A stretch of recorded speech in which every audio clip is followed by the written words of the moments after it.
porque no dia do juízo os seus pecados os encontrarão. Segundo Timóteo 3,13 ele diz: os homens maus e enganadores vão de mal a pior, enganando e sendo enganado. Esse é o último estágio do pecado, é se tornar reto. 1 João 5,16 ele diz: se alguém viu seu irmão pecando, um pecado que não leva à morte, então ore, e Deus dará vida ao que pecou. Refiro-me, porém, cujo pecado que não leva à morte, porque existe pecado que conduz à morte, e a esse digo que não ore. Tem pecado que não tem volta, pastor? Não, tem pecado que não tem volta, e a Bíblia diz que nós não podemos orar, porque seria perda de tempo. Qual que é o pecado que conduz à morte? Quando você já não vê mais nenhum sinal de arrependimento, quando os sentimentos se embotam, quando a mente fica cauterizada. Esse é o último estágio do pecado que progride. Por isso nós precisamos nos arrepender antes que isso aconteça, porque senão você não terá salvação mais. Não porque Deus não queira salvá-lo, mas porque esse último estágio fará você tão frio, e já não haverá mais arrependimento em você, e você não será mais salvo por causa de si mesmo. Assim como a santificação é progressiva, o pecado também é progressivo. E você pode chegar a este nível sem volta.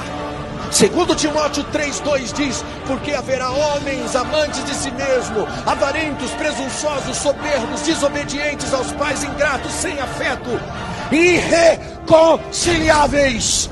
Irreconciliáveis significa não tem salvação, não tem volta. E eu digo a vocês que qualquer um pode entrar neste estágio, se permitisse aprofundar no pecado. Esse é o estágio que eu chamo de consciência morta.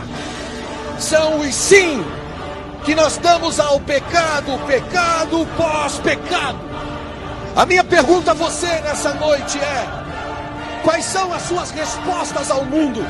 Quais são as suas respostas às tentações do diabo na sua vida?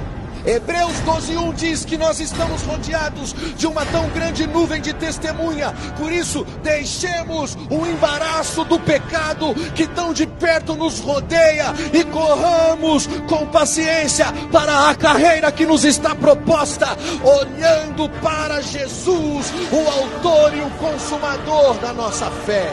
Perceba que o autor de Hebreus está dizendo que o embaraço do pecado tão de perto nos rodeia. Está aí perto de você.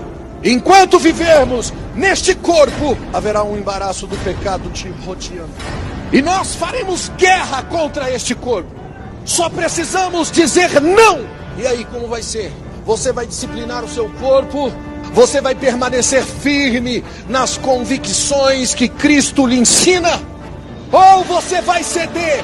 Você vai escolher pelo caminho largo que conduz à destruição, ou você vai escolher pelo caminho apertado, estreito, o caminho da salvação? Você tem uma escolha. Deus nunca forçará você.